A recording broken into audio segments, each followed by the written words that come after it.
Sejarah Kerajaan Sambaliung.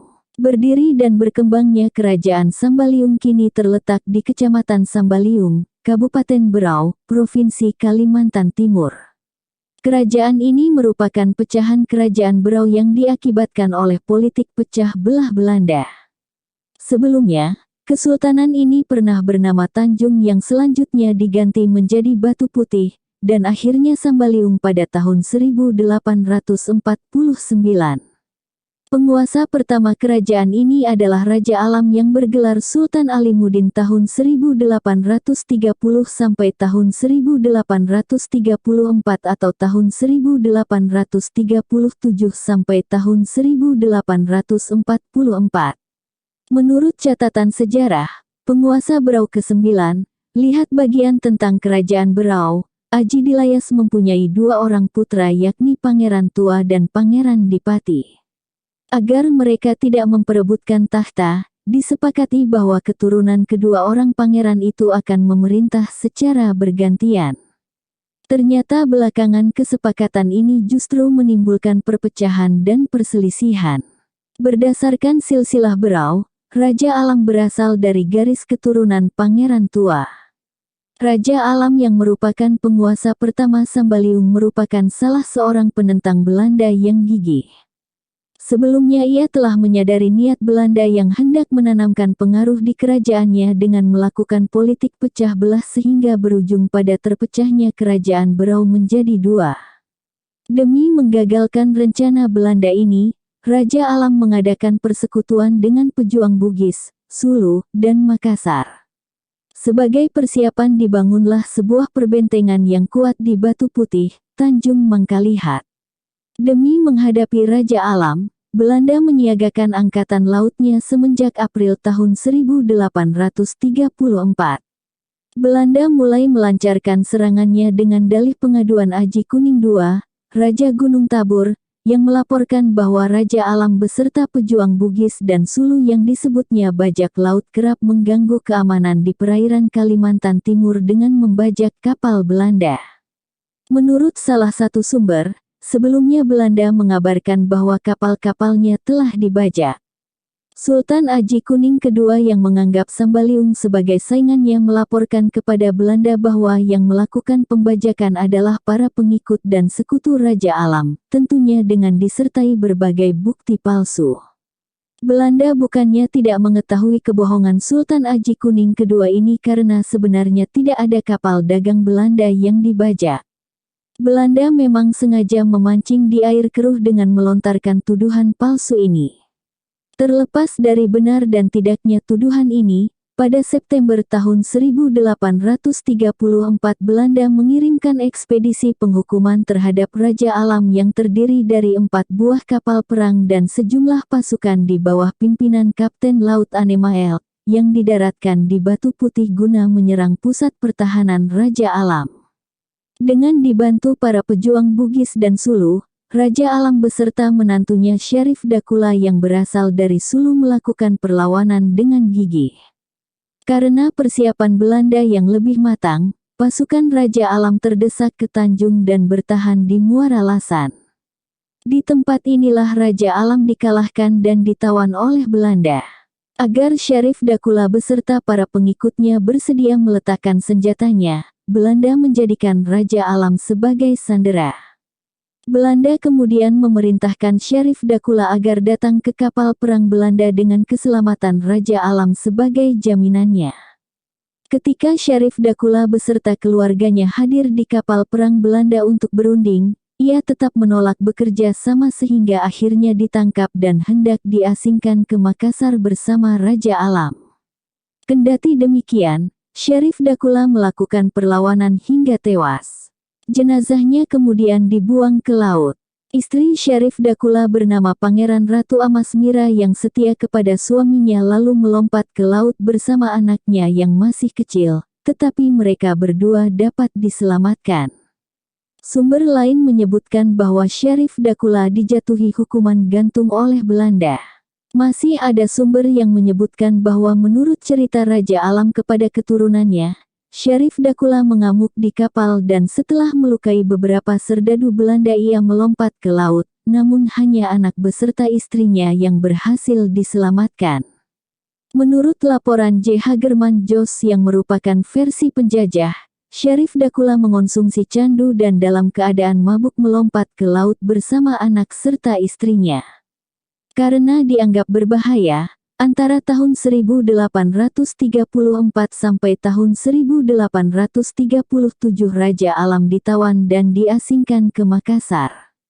Setelah Raja Alam diasingkan, Belanda mengadakan perjanjian dengan Kesultanan Gunung Tabur pada tanggal 27 September tahun 1834 yang isinya berupa penyerahan pengelolaan Sambaliung kepada Kesultanan Gunung Tabur dengan Pangeran Muda, Pangeran Mangkubumi dari Kutai, keluarga istri Raja Alam sebagai pelaksananya.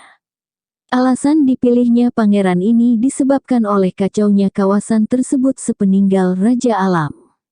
Para pengikut Syarif Dakula dan Pangeran Peta terus-menerus mengacaukan keamanan, bahkan Muara Bangun tempat kedudukan Sultan Gunung Tabur diserang oleh para pejuang-pejuang Sulu dan Bugis.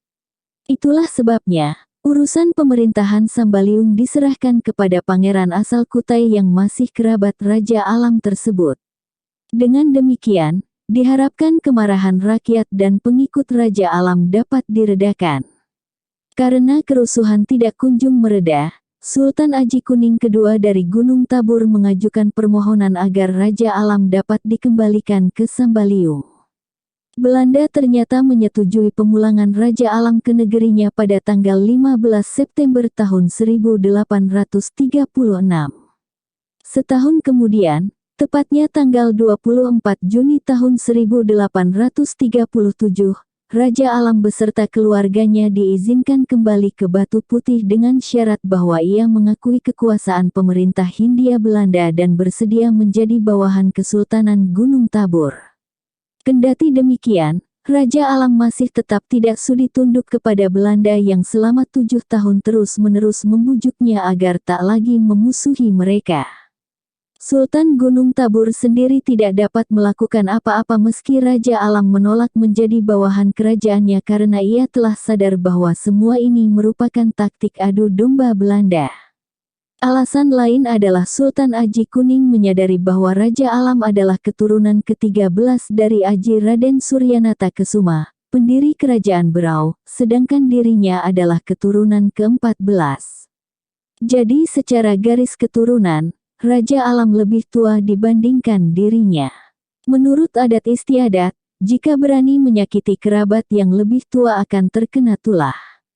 Selain itu, Raja Alam telah menjadi mertuanya karena sepeninggal Syarif Dakula, jandanya yang bernama Pangeran Ratu Amasmira, putri Raja Alam menikah dengan Sultan Aji Kuning II. Ia lalu memindahkan pusat pemerintahannya dari Batu Putih ke Tanjung Redep dan akhirnya kembali lagi ke Batu Putih. Karena terus-menerus gagal menarik Raja Alam, akhirnya pada 1844 Belanda mengalah dan mengakui keberadaan Kesultanan Sambaliung, tetapi Sultan tetap tidak bersedia menerima pengakuan ini karena sama saja dengan menempatkan dirinya di bawah kendali pemerintah kolonial Belanda. Berkat perjuangan pantang mundurnya menentang penjajah, namanya diabadikan sebagai nama Batalion 613 Raja Alam yang berkedudukan di Tarakan. Penguasa Sambaliung yang selama hidupnya gigih melawan Belanda ini wafat pada tanggal 7 Juli tahun 1848 dan dimakamkan di Sungai Rindang dekat Batu Putih. Selama hidupnya, Raja Alam merupakan seorang tokoh yang dekat dan dicintai rakyatnya. Sebagai contoh, sewaktu orang Dayak Punan dari Sungai Klai menemukan tambang emas, belum ada seorang pun yang diizinkan mengunjunginya kecuali Raja Alam. Ini memperlihatkan betapa besarnya kepercayaan mereka kepadanya. Sumber daya alam yang dihasilkan negerinya dibagi secara merata dan adil kepada rakyatnya. Dia membangun armada lautnya sehingga sanggup bertempur dengan gagah berani melawan penjajah. Raja Alam digantikan oleh putranya, Sultan Hadi Jalaluddin yang memerintah semenjak tahun 1844 hingga tahun 1852. Menjelang masa akhir pemerintahannya, yang paling banyak berpengaruh adalah saudaranya, Asyik Syarafuddin, putra Raja Alam dengan seorang putri Bugis. Ketika Sultan Hadi Jalaluddin meninggal, ia diangkat sebagai Raja Sambaliung yang baru. Pada saat bersamaan, putra Raja Alam lainnya, Sultan Bongkot tidak bersedia bekerja sama dengan Belanda dan masih terus melakukan gangguan terhadap kapal-kapal Belanda di perairan Berau dengan dibantu oleh para pejuang Bugis dan Sulu. Sumber-sumber Belanda menjuluki mereka sebagai bajak laut atau perompak. Sultan Asyik Syarafuddin memerintah hingga tahun 1869. Dan selanjutnya yang menjadi Raja-Raja Sambaliung adalah Sultan Adil Jalaluddin tahun 1869 sampai tahun 1881, Sultan Bayanuddin tahun 1881 sampai tahun 1902 dan penguasa Sambaliung terakhir, Sultan Muhammad Aminuddin tahun 1902 sampai tahun 1960. Kesultanan Sambaliung semasa penjajahan Jepang dan setelah proklamasi kemerdekaan setelah menghancurkan lapangan terbang Belanda di Tarakan dan Samarinda, bala tentara Jepang menduduki tambang minyak Tarakan pada Januari tahun 1942. Selanjutnya, Tanjung Redep dan Tanjung Selor jatuh ke tangan Jepang. Satu demi satu bekas wilayah Hindia Belanda dapat dicaplok oleh Jepang. Akhirnya, pemerintah kolonial bertekuk lutut di hadapan kedikdayaan bala tentara Jepang pada tanggal 8 Maret tahun 1942. Pada mulanya, Jepang dianggap pembebas oleh rakyat, tetapi kenyataan berbicara lain. Kehidupan rakyat malah tambah menderita dan terjadi kelangkaan barang di mana-mana, bahkan Jepang memaksa rakyat menyerahkan bahan-bahan makanan, seperti padi, ayam, telur, dan minyak. Mereka membayarnya dengan mata uang kertas Jepang yang tak bernilai di mata rakyat. Jepang yang telah menduduki Sambaliung dan Gunung Tabur kini menciptakan suatu sistem pemerintahan yang tidak jauh berbeda dengan Belanda. Sebagai pengganti kontrolir, mereka mengangkat seorang Bunken Karikan yang bertugas mengurusi pemerintahan sipil di daerah jajahannya. Sultan Sambaliung masih dipertahankan kedudukannya oleh Jepang dan demikian pula dengan pegawai-pegawai pemerintahan lainnya. Meskipun demikian, Sultan sendiri tidak dapat melakukan apa-apa terhadap kesewenang-wenangan Jepang terhadap rakyat. Dalam menjalankan roda pemerintahannya pada zaman Jepang, Sultan Sambaliung dibantu oleh dua orang asisten Wedana, yakni asisten Wedana Sambaliung dan asisten Wedana Talisayan. Rakyat dipaksa Jepang menyerahkan bahan pangan dan pakaian serta mengerahkan tenaga demi kepentingan Jepang. Para pemuda diwajibkan memasuki organisasi semi-militer bernama Seinen dan guna membela Jepang dalam perang. Penyerahan paksa bahan pangan itu menyebabkan kelaparan dan kekurangan yang parah bagi rakyat Sambaliung.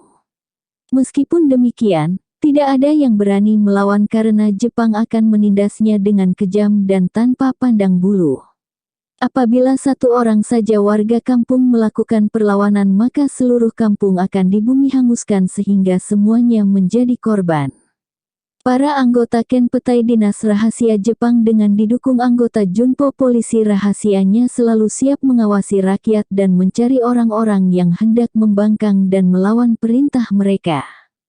Tidak jarang pula anggota polisi rahasia itu juga merekrut kalangan rakyat yang bersedia menjadi antek Jepang. Beberapa kelompok nasionalis terpelajar menganggap bahwa Jepang merupakan penindas dan bukannya pembebas. Akibatnya, Jepang menangkapi kaum nasionalis dan pemuka masyarakat, hingga jumlahnya mencapai 500-600 orang. Di antara kaum nasionalis yang menjadi korban adalah termasuk yang berasal dari Gunung Tabur. Datuk Said Agil, putra Sultan Sambaliung. Dr. Lukardi beserta keluarganya. Abidin Syah, asisten Wedana Sambaliung. Ajin Berni Masuarno, asisten Wedana Talisayan. Haris, Asisten Wedana Gunung Tabur. Raden Katamsi, Kepala Perawat Rumah Sakit Berau. Haji Aji Umar Gunung Tabur. Ibrahim Effendi, Menteri Kehutanan Tanjung Redep. Haji Debab dari Tanjung Redep. Tan Kim Long dari Tanjung Redep. M. Yunan dari Tanjung Redep. Mat Seh, Kler Pengawai Kantor dari Tanjung Redep. Po Behwat dari Tanjung Redep. Aji Mamai bin Aji Kuning. Anak Kocot. Abdul Manap dari Tanjung Redep. Saat Jepang bertekuk lutut, para antek Jepang mengalami pembalasan. Anggota Junpo yang berasal dari warga setempat bernama Garuda, ditangkap dan dibunuh oleh rakyat. Sementara itu, Junpo lainnya, Raden Soekarno terpaksa melarikan diri dan tidak diketahui lagi rimbanya. Kesultanan Sambaliung selaku daerah suap raja berakhir pada 1960 dan wilayahnya digabungkan dengan Gunung Tabur menjadi Kabupaten Berau. Sultan Sambaliung terakhir, Muhammad Aminuddin dilantik sebagai bupati yang pertama. Semenjak saat itu, Sambaliung menjadi nama kecamatan di Provinsi Kalimantan Timur. Ekonomi dan sosial kemasyarakatan. Kawasan Sambaliung memiliki sumber daya alam yang cukup melimpah berupa hasil hutan, pertanian, perkebunan, dan perikanan. Oleh karena itu, semenjak zaman dahulu sebagian besar warga bermata pencaharian dari bidang-bidang tersebut. Sambaliung juga menarik para pendatang sehingga semenjak zaman Raja Alam, rakyatnya telah terdiri dari banyak suku, seperti Berau, Dayak, Bugis, Basap, dan Bajau. Meskipun demikian, Raja Alam berhasil menyatukan berbagai suku tersebut, bahkan saat terjadi perlawanan terhadap Belanda, suku-suku Dayak seperti Kenyah, Modang, dan Punan turut serta mendukung Sultan. Peninggalan sejarah. Istana Sambaliung merupakan salah satu objek wisata di kawasan ini yang terletak di tepi Sungai Kelai. Kini bangunan tersebut telah dijadikan museum yang menyimpan berbagai peninggalan sejarah Kesultanan Sambaliung. Salah satu koleksinya yang menarik berupa tiang dari kayu ulin berukirkan aksara Bugis dan terletak di depan museum. Barangkali ini merupakan peninggalan para pengikut Sultan yang berasal dari kalangan Bugis. Tulisan Bugis itu berisi peraturan bagi rakyat saat hendak melewati istana. Sejarah Kerajaan Tidung Tarakan. Kerajaan Tidung Tarakan kini terletak di Kabupaten Nunukan, Provinsi Kalimantan Timur. Salah satu legenda Tidung mengisahkan mengenai seorang raja bernama Manteri Gumbang yang bermata empat dan saat tidur matanya selalu terbuka. Daerah kekuasaannya meliputi Tidung, Solok, Bulungan, dan Kutai. Raja ini terkenal kekejamannya sehingga rakyat ingin membunuhnya.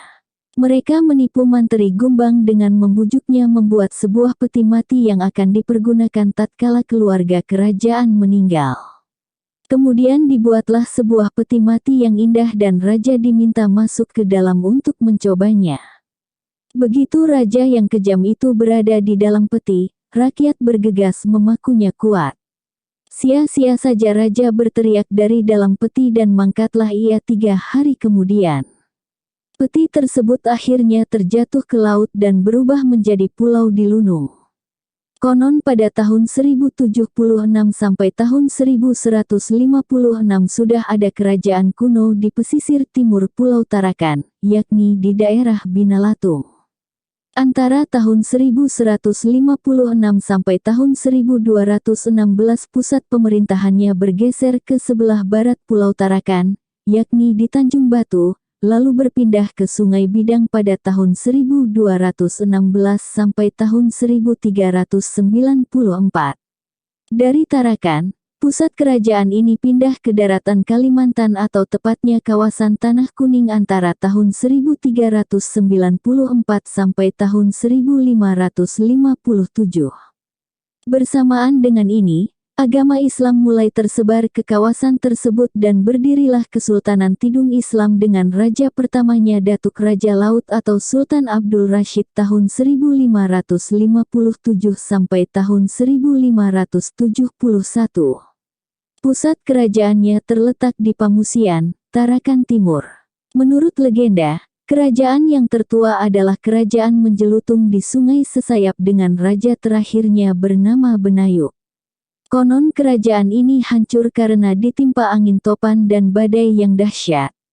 Seluruh perkampungan beserta penghuninya tenggelam ke dalam sungai. Sebelum terjadinya bencana alam ini, Benayu telah memerintah selama 35 tahun. Sebagian keturunan menjelutung yang selamat lantas membuka perkampungan baru. Salah seorang di antara mereka bernama Kayam yang membangun pemukiman Linuang Kayam serta menjadi cikal bakal raja-raja di Pulau Mandul, Sembakung, dan Lumbis.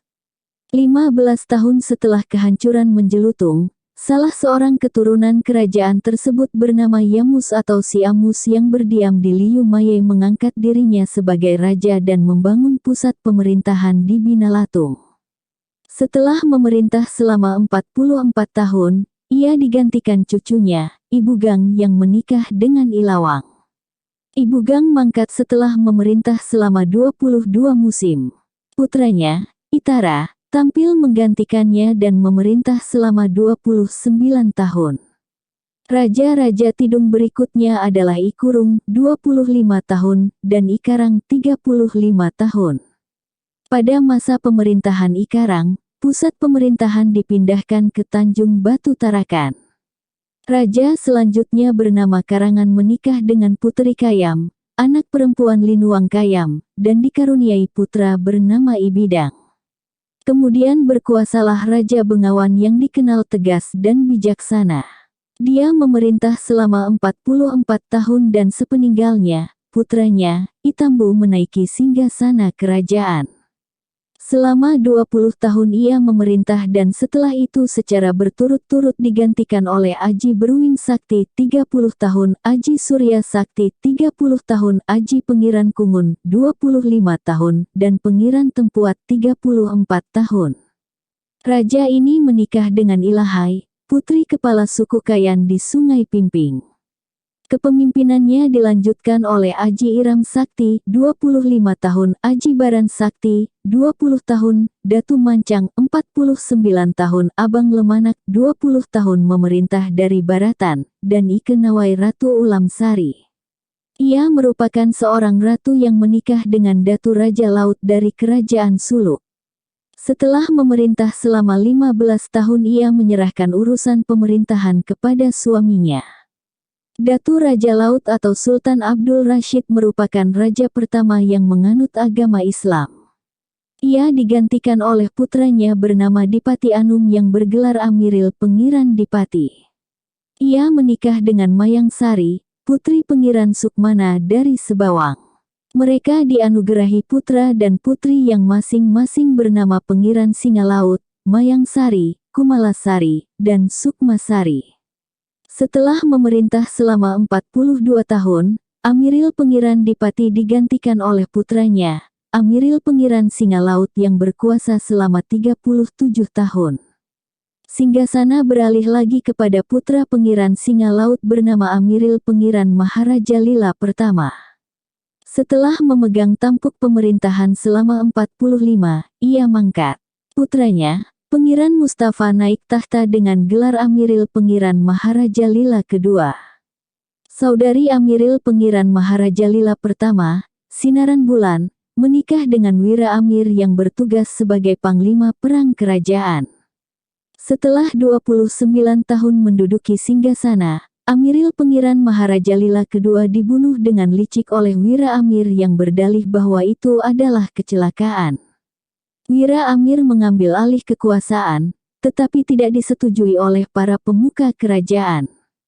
Mereka lantas menobatkan Amiril Pengiran Dipati kedua sebagai Raja Tarakan sehingga Wira Amir terpaksa melarikan diri ke Berau. Atas dukungan Sultan Berau, ia mendirikan kerajaan sendiri di Baratan. Wira Amir digantikan oleh putranya, Aji Ali yang bergelar Sultan Alimuddin tahun 1777 sampai tahun 1817, dan keturunan selanjutnya memerintah sebagai Raja-Raja Kesultanan Bulungan. Berdasarkan riwayat di atas, Kerajaan Tidung memiliki keterkaitan erat dengan Kesultanan Bulungan karena jalinan ikatan pernikahan antar keduanya. Meskipun demikian, terjadi persaingan dan keinginan untuk saling mendominasi satu sama lain. Perselisihan inilah yang dimanfaatkan oleh Belanda untuk mengokohkan kedudukannya di Kalimantan Timur. Pada akhirnya, Kerajaan Tidung kalah pamor dibanding Bulungan. Sultan Bulungan sendiri menganggap dirinya sebagai penguasa tanah Tidung Muara Sungai Sesayap, Sembakung, Sebuku, hingga Muara Tawau dan memungut upeti dari orang Tidung yang mendiami daerah pesisir. Belanda sendiri menempatkan para penguasa Tidung di bawah kekuasaan Kesultanan Bulungan.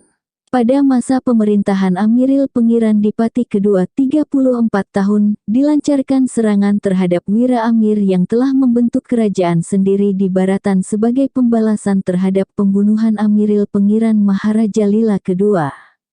Serangan ini mengalami kegagalan karena kurang didukung kerabat kerajaan sendiri dan bahkan Amiril Pengiran Dipati kedua terluka. Karena malu, Pengiran Maharaja Lila kedua menolak pulang ke Tarakan.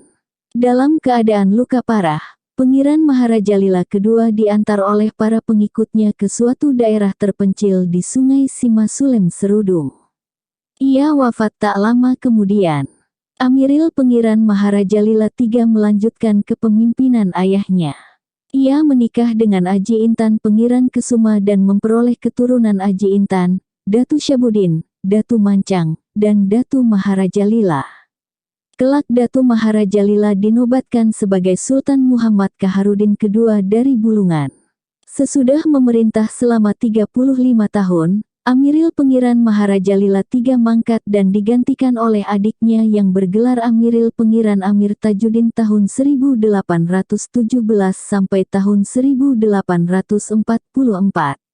Putra Amiril Pengiran Amir Tajuddin menjadi Raja Tarakan berikutnya dengan gelar Pengiran Jamalul Kiram tahun 1844 sampai tahun 1867.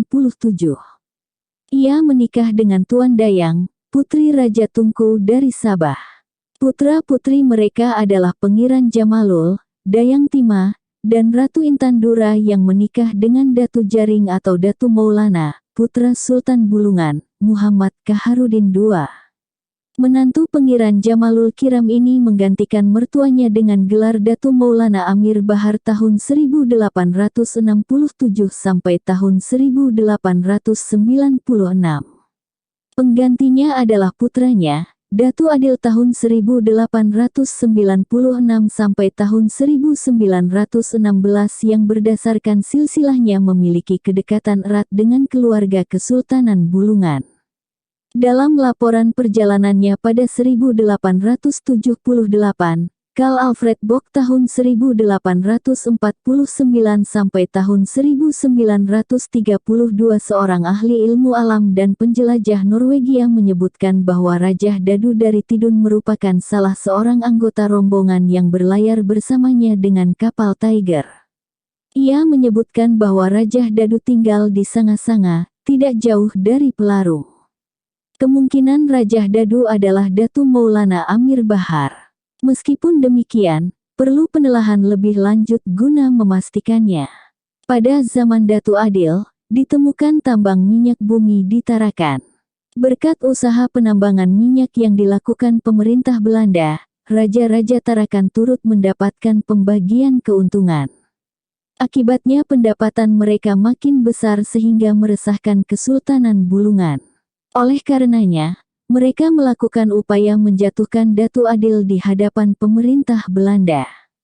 Ternyata raja-raja Tarakan sendiri kerap melanggar berbagai peraturan yang ditetapkan pemerintah kolonial.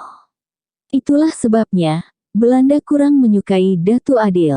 Dengan dalih tidak membayarkan setoran pajak, Datu Adil dan Aji Maulana diasingkan ke Manado. Sedangkan Datu Jamalul diasingkan ke Makassar. Peristiwa ini terjadi pada 1916 dan menutup lembaran sejarah Kerajaan Tidung Tarakan.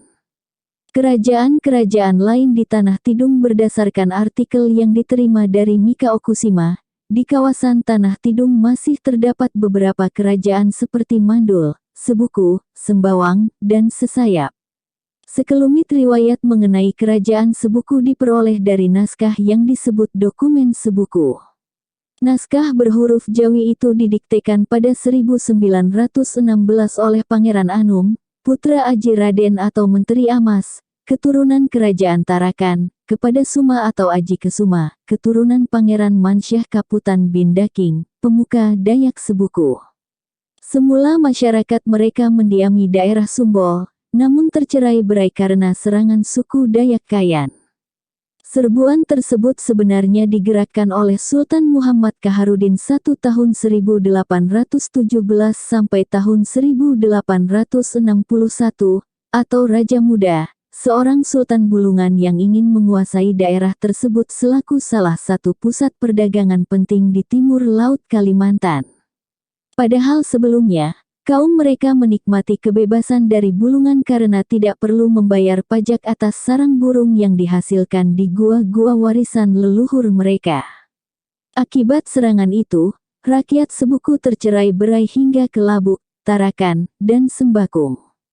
Kurang lebih 50 tahun kemudian, karena berat dan sulitnya kehidupan di tempat pelarian mereka, Pangeran Anum beserta pengikutnya berniat kembali ke kampung halaman mereka sebelumnya. Pangeran Anum beserta Pangeran Jemalul, kerabat kerajaan Tarakan, lantas meminta izin menetap kembali di Sebuku kepada Sultan Bulungan saat itu, Alimuddin atau Alim al-Din, putra Sultan Muhammad Kaharudin. Meskipun demikian, Alimuddin mengatakan bahwa mereka hendaknya menghadap dan mengajukan permohonan tersebut kepada ayahnya sendiri. Raja Muda mengabulkan keinginan mereka. Setelah memperoleh izin, mereka berdua kembali menghadap Alimuddin serta meminta agar diizinkan memungut hasil sarang burung dari gua warisan mereka sebagai penutup pengeluaran mereka di Sebuku. Sultan mengabulkan keinginan tersebut dan hanya meminta mereka menyerahkan pajak sebesar 10% dari hasil sarang burung beserta getah perca di daerah mereka. Pangeran Anum dan Pangeran Jemalul mulanya berdiam di Alah, Kuala Sembakung. Mereka mulai berjuang membangun kembali Sebuku. Sewaktu memasuki kawasan Hulu Sembakung, mereka berjumpa dengan Sabina, Raja Tenggalan dan mengajaknya bersama-sama membangun perkampungan di Sebuku. Kendati demikian, Sabina merasa takut karena kondisi kawasan tersebut masih kacau dan pembunuhan beserta pertikaian antar suku masih kerap terjadi. Aku takut dibunuh orang karena negeri Sebuku itu banyak orang mengambil kepala, demikian kata Sabina. Setelah dibujuk melalui sumpah persaudaraan dan janji perlindungan dari keduanya, barulah Sabina bersedia. Di Wasan, Pangeran Anum berhasil mengajak 3 kepala suku bernama Sikabit, Sepada, dan Semawat agar bergabung dengannya. Ketiga kepala suku ini bersedia turut bergabung setelah dilakukan sumpah darah, disebut sumpah berisap darah menurut adat setempat. Lebih jauh lagi, ia meminta mereka menjual hasil pemungutan sarang burung di Wasan dan Tambalunan. Ketiga kepala suku menyepakatinya dan meminta pembayaran yang dianggap layak. Pangeran Anum meneruskan perjalanannya ke Sumbol Hulu, tempat asal leluhurnya dengan disertai Kabit.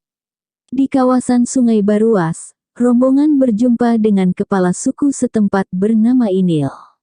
Mulanya rombongan Pangeran Anum disambut dengan todongan sumpit. Namun, setelah dijelaskan bahwa Pangeran Anum berniat baik, Inil beserta pengikutnya tak lagi memperlihatkan sikap permusuhan. Ia bahkan bersedia bergabung dengan Pangeran Anum. Segera Pangeran Anum membagi-bagikan hadiah berupa tembakau dan garam. Berdasarkan petunjuk Inil, mereka bergerak menuju negeri Kalit, yang diperintah oleh kepala suku bernama Umbus, gelarnya adalah Raja Tua. Sama seperti sebelumnya, mereka disambut oleh suasana permusuhan. Sesudah disampaikan maksud kedatangan mereka yang tak memendam niat buruk, barulah Umbus bersedia bergabung dengan mereka. Kepala suku berikutnya yang bergabung dengan mereka adalah Bauk, penguasa negeri bernama Kelumpis. Dengan demikian, terbentuklah negeri Sebuku yang terdiri dari aliansi 6 kepala suku. Pangeran Jemalul dari Tarakan yang pernah memberikan perlindungan kepada warga Sumbol memperoleh kedudukan tinggi di negeri tersebut, seperti hak memutuskan sesuatu, mengatur pembagian hasil sarang burung, melakukan upacara-upacara keagamaan dan lain sebagainya. Negeri Sebuku makin makmur dan menarik perhatian Pangeran Besar, pemimpin kelompok masyarakat Kulamis Tidung yang saat itu bermukim di Sembakung. Ia beserta pengikutnya memutuskan kembali ke Sebuku dan meminta Pangeran Jemalul agar diizinkan turut serta memanen hasil sarang burung. Pangeran Jemalul menyetujuinya dan menjelaskan aturan mainnya, yakni tiap-tiap pihak akan memanen sarang burung tersebut secara bergantian sehingga masing-masing mendapatkan bagian yang sama. Meskipun demikian, Pangeran Besar berniat memperbesar bagiannya sendiri sehingga timbul perselisihan. Ia mengadukan hal itu kepada Sultan Bulungan dan berargumen bahwa dirinya yang lebih berhak atas kawasan Sebuku karena baik Pangeran Jemalul maupun Pangeran Anum merupakan keturunan Tarakan. Sultan Bulungan berjanji akan menyelesaikan permasalahan itu dan mengunjungi desa tempat kediaman Pangeran Jemalul. Sidang segera digelar dan masing-masing pihak yang bertikai mengemukakan argumennya. Pangeran Anum menyampaikan bahwa masyarakat Sumbol Tidung yang memperbaiki kampung halaman mereka setelah terbengkalai selama 50 tahun, sedangkan Pangeran Besar hanya mengabaikannya saja. Di samping itu, masyarakat Tenggalan juga tidak puas dengan Pangeran Besar yang pernah membunuh ayah Inil beserta warga Tenggalan lainnya. Inil bahkan berikrar akan memenggal kepala Pangeran Besar jika ia berani tinggal di sana. Sultan menitahkan agar mereka berhenti berbantah. Sultan memenangkan Pangeran Anum karena selain keturunan sah Sebuku Tidung, ia memiliki surat keterangan dari Kesultanan Bulungan serta telah membayar pajak jauh sebelum Pangeran Besar. Demikianlah kasus tersebut diselesaikan. Pangeran Anum sendiri tutup usia pada tahun 1918. Kerajaan Sesayap barangkali merupakan cabang penguasa Tarakan yang berkembang dari 3 pemukiman di Sungai Menjelutung. Sumber dari pihak kesultanan di kawasan itu menyatakan bahwa Sesayap, sebagaimana halnya Bulungan dan Sekatak, merupakan salah satu di antara 7 daerah kekuasaan benua rantau Kerajaan Berau. Sesayap kemudian menjalin aliansi dengan Brunei namun bermusuhan dengan Sulu. Sementara itu, menurut sumber lisan, rakyat Sesayap sesungguhnya adalah suku Kepatal yang telah lama terlupakan dan kini dikenal sebagai Tidung Sesayap. Cikal bakal para penguasa Sesayap adalah seorang tokoh bernama Awai.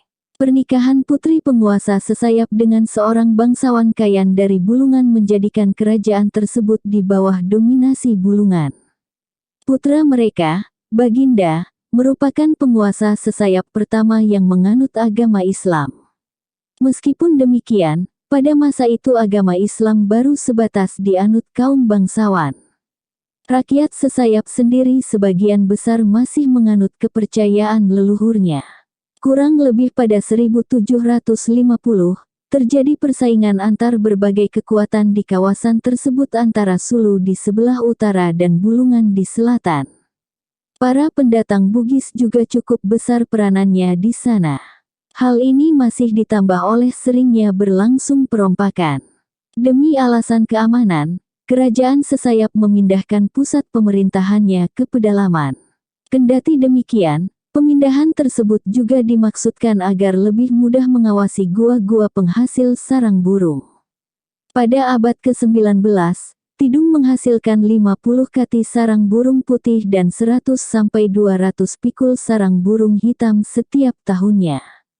Hasil berupa sarang burung ini terutama diekspor ke Sulu. Hasil lainnya adalah lilin, kamfer, dan rotan. Masyarakat Tidung masa itu juga terlibat dalam perdagangan budak. Sekitar 1900-an, pemerintahan kerajaan ini berpindah ke Malinau seberang. Sultan-Sultan Bulungan setelah menandatangani kontrak politik berupa Korte Verklaring diperkenankan turut campur dalam pemerintahan Tanah Tidung demi memadamkan pemberontakan pada tahun 1909 dan tahun 1915. Kerajaan ini mengalami kemundurannya dan para rajanya hanya diangkat menjadi dewan lokal oleh pemerintah kolonial Belanda. Raja sesayap dewasa ini adalah pangeran bakti yang hidup dalam kemiskinan. Ia tinggal dalam rumah yang memprihatinkan di Malinau seberang. Kerajaan Sembawang juga dikenal sebagai Kerajaan Tanjung Belimbing atau Kabiran yang bermula dari pemukiman di Pulau Bunyu. Kerajaan ini berperanan membuka jalur perdagangan di kawasan Malinau dan Sungai Tubuh. Penghuni pemukiman di Pulau Bunyu tersebut diperkirakan orang-orang yang berasal dari Berau. Pada paruh pertama abad ke-18, mereka memindahkan kediamannya ke Pulau Moyo. Ketika itu, masyarakat Sembawang dipimpin oleh Raja Rambat atau Lambat, yang konon berasal dari Banjarmasin. Para pendatang itu kemudian menjalin hubungan pernikahan dengan penduduk asli suku Dayak di kawasan tersebut. Seiring berjalannya waktu, masyarakat Sembawang masih mengalami berbagai perpindahan permukiman lagi, yakni ke Bebatu dan Penagar semasa pemerintahan putra Raja Rambat bernama Amas Mangku. Kurang lebih akhir pada abad ke-18, penduduk berpindah lagi ke pedalaman, yakni ke Sembawang yang terletak di mulut Sungai Sembawang. Ketika itu yang memimpin mereka adalah Raja Sembawang, yang kemudian menganut agama Islam serta digelari Raja Alam Syah atau Panembahan Tua Sebawang. Akibat serangan Sulu, Panembahan Tua Sebawang memindahkan pusat pemerintahannya ke Tidung Palaa yang lebih kuat pertahanannya. Raja-raja selanjutnya yang memerintah Sembawang secara turun-temurun adalah Panembahan Mangkubumi, putra Panembahan Tua Sebawang, Panembahan Kaharudin dan Panembahan Alimuddin Hasan. Ia mempunyai seorang putri bernama Aji Ratu yang menikah dengan Panembahan Raja Tua, Raja Sembawang berikutnya. Panembahan Raja Tua yang juga dikenal sebagai Ali Hanafiah pada 1860 memindahkan pusat pemerintahannya ke Bengalun dan kemudian ke Pulau Sapi karena kerap diserang oleh suku tinggalan dari Sembakung dan Kayan yang merampok gua sarang burung mereka. Raja-raja Sembawang sendiri berdagang sarang burung yang melibatkan pula suku Merap. Pernikahan Panembahan Raja Tua dengan Aji Ratu membuahkan seorang putra bernama Sapu, yang menjadi Raja Sembawang berikutnya bergelar Panembahan Raja Aji Pendeta. Pada awal abad 20, ia memunculkan pemberontakan terhadap Kesultanan Bulungan dan pemerintah kolonial Belanda sehingga ditangkap pada 1909 serta diasingkan ke Nusa Kambangan. Sebagai akibat perlawanan tersebut, Kerajaan Sembawang dihapuskan oleh Belanda. Kendati demikian, kemenakannya, Panembahan Aji Kuning Bilung pindah ke Sebambon yang kelak menjadi Malinau Kota. Pada perkembangan selanjutnya, Aji Kuning Bilung diangkat sebagai Kepala Kampung Malinau dan anggota Majelis Kerapatan Besar Tanah-Tanah Tidung bersama para pemuka Tidung lainnya pada 1935. Setahun kemudian, saudara sepupunya, Aji Kapitan diangkat sebagai Kepala Adat Suku Tidung. Sesudah berakhirnya Perang Dunia Kedua, Aji Soleman memindahkan kembali warganya ke Tanjung Belimbing karena merasa bahwa Malinau sudah terlalu sempit. Pemuka Sembawang sekarang adalah Aji Saharman yang tinggal dalam sebuah rumah besar serta mewah di Tanjung Belimbing. Kerajaan-kerajaan lain di Kalimantan Timur berikut ini terdapat kerajaan-kerajaan lain yang berada di Kalimantan Timur, namun masih belum jelas apakah kerajaan-kerajaan ini sungguh ada atau merupakan semata-mata bagian ranah sastra. Kendati demikian, demi kelengkapan buku ini, data-data mengenai kerajaan-kerajaan tersebut akan dicantumkan pula.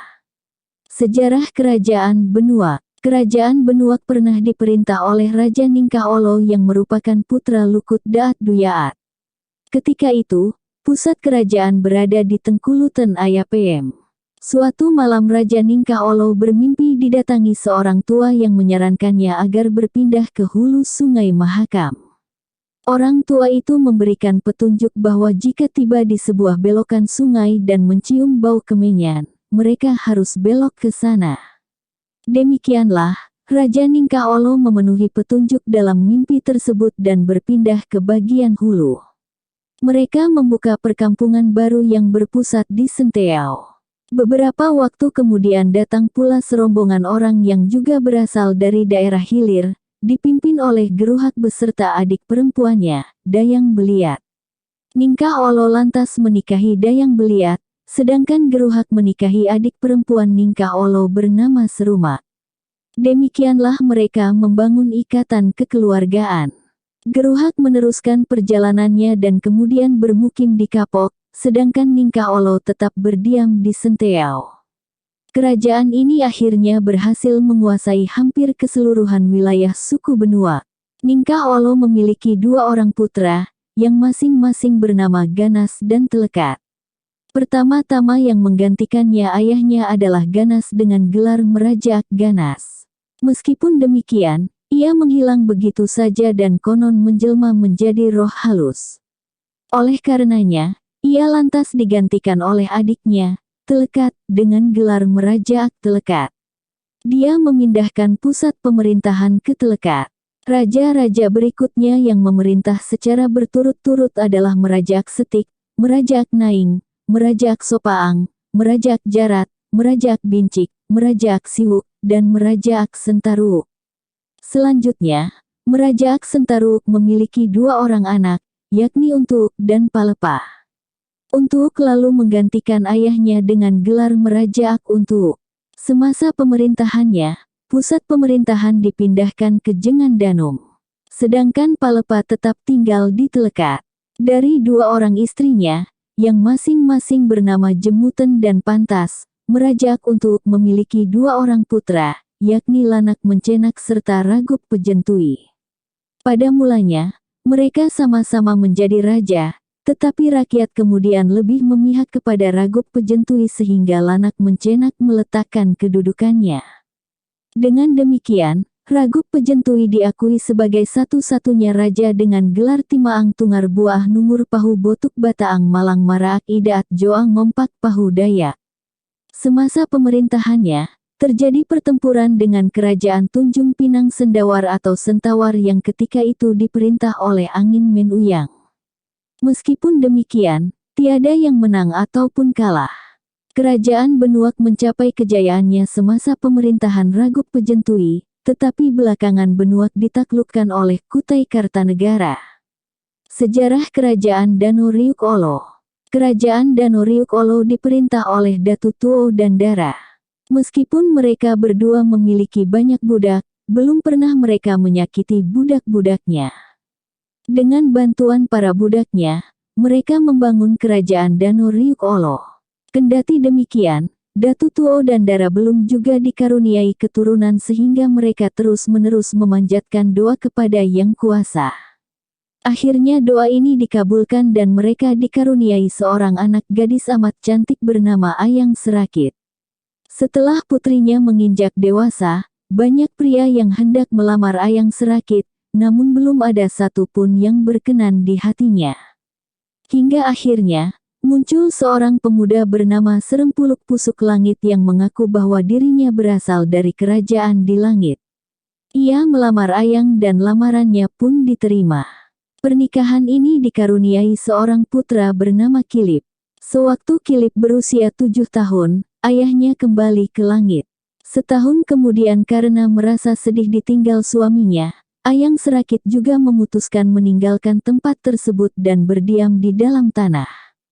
Itulah sebabnya, ia juga digelari Ayang Serakit Tanah. Semenjak saat itu, Kilip hidup bersama dengan kakek dan neneknya. Kilip diajarkan adat istiadat kerajaan Dano Riuk Olo yang dikenal sebagai adat sukat, tetapi karena usianya yang masih muda Kilip lebih suka bermain-main. Sebelum Kilip menginjak dewasa, Datu Tuo mangkat. Ketika itu, Kilip belum memiliki cukup pengetahuan mengenai adat memakamkan kakeknya. Mereka hanya menaruh jenazah Datu Tuo di antara pokok-pokok bambu, serta menaruh persembahan berupa 7 kepal nasi dan 7 potong ikan. Akibatnya, kerajaan Dano Riuk Olo dilanda bencana kelaparan dan panenan mengalami kegagalan. Para budak meninggalkan kerajaan tersebut sehingga akhirnya Kilip beserta neneknya harus menggantungkan hidup dari menjual harta kekayaan kerajaan. Setelah harta kekayaan mereka habis, Kilip merasa bahwa ia harus pergi mencari solusi masalah tersebut. Kilip lalu mengembara tak tentu arah ke dalam hutan, hingga akhirnya tiba di sebuah rumah panjang yang megah. Ia mendengar suara banyak orang berada di dalam rumah tersebut. Namun sewaktu ia memanggil, tiada jawaban yang diberikan. Kilip memasuki rumah, dan anehnya memang di dalamnya kosong tanpa keberadaan seorang pun. Setelah memeriksa setiap biliknya, Kilip keluar lagi dari rumah dan begitu berada di halamannya, terdengar lagi suara riuh rendah dari dalam. Kilip masuk kembali dan tetap mendapatinya dalam keadaan kosong. Karena marah, Kilip lantas mengayunkan parangnya ke tiang dan dinding rumah. Tiba-tiba terdengar suara yang mencegah Kilip melakukan hal semacam itu karena khawatir rumah mereka akan roboh. Suara tersebut memerintahkan Kilip melayangkan pandangan keluar jendela. Ternyata ia menyaksikan kakeknya, Dato Tuo, sedang memasak. Kakeknya itu menjelaskan bahwa ia menderita di alam kematian karena tidak mendapatkan upacara pemakaman yang layak. Jenazahnya dulu hanya diletakkan di antara pokok-pokok bambu serta dibekali 7 genggam nasi beserta 7 potong ikan. Itulah sebabnya arwahnya tak dapat memberikan berkah bagi keturunannya. Arwah Dato Tuo lantas menjelaskan mengenai tata cara upacara pemakaman yang benar. Setelah pesan Dato Tuo itu dijalankan, kerajaan menjadi makmur kembali. Sejarah kerajaan Datai Berentiwa. Pada masa Tatau Mukbatuk, tempat kediaman mereka menjadi kurang subur sehingga mereka berpindah ke Juak Lawe Bulao. Di tengah perpindahan tersebut, Pangkutan Seniang beserta Rumik Juata dibunuh oleh Beriu Nempur dan Belika Artana yang berasal dari Aput Prerawit. Harta benda mereka juga dirampas. Akibatnya, timbul peperangan antara Tatau Mukbatuk dengan dibantu anggota keluarganya melawan Beriu Nempur dan Belika Artana. Kendati demikian, mereka belum berhasil mengalahkan kerajaan Aput Prerawit. Mereka lantas menggunakan siasat. Tatau Nangkai Bulao menyamar sebagai pedagang guna memata-matai kerajaan Aput Prerawit. Dalam penyamaran tersebut, Tatau Nangkai Bulao berhasil menikahi seorang gadis setempat bernama Tiuk Reweh. Ia kemudian berhasil membujuk istrinya agar memberitahukan rahasia kerajaan. Berbekal rahasia tersebut, Tatau Mukbatuk menyerbu kembali Aput Prerawit dan berhasil meraih kemenangan. Dengan tewasnya Beriu Nempur dan Belika Artana, dendam mereka terbalaskan. Hanya saja, Tatau Nangkai Bulao gugur dalam pertempuran tersebut. Sejarah Kerajaan Tanyuk Lahung. Kerajaan ini dipimpin oleh Raja Merajak Aji dengan didampingi istrinya, Ayang Deloy. Dia memiliki putra dan putri yang masing-masing bernama Nalau Putra, Naluk Putra, Ave Putri, Rempiak Putri, Noso Putri, Nongah Putri, Nengah Putri, Nabai Putri, Buncuuk Putri. Sewaktu pergi mengumpulkan ikan dan udang, Ave menemukan 3 butir telur. Salah satu di antara 3 butir telur itu lantas menetas menjadi seekor burung raksasa. Pada mulanya, burung raksasa itu membawakan mereka hewan buruan sehingga keluarga tersebut tidak perlu lagi berburu. Namun, belakangan burung raksasa itu ingin memakan hati Ave. Tiada seorang pun yang berani membunuh hewan raksasa tersebut, sebelum akhirnya dibunuh oleh Kilip. Bersambung.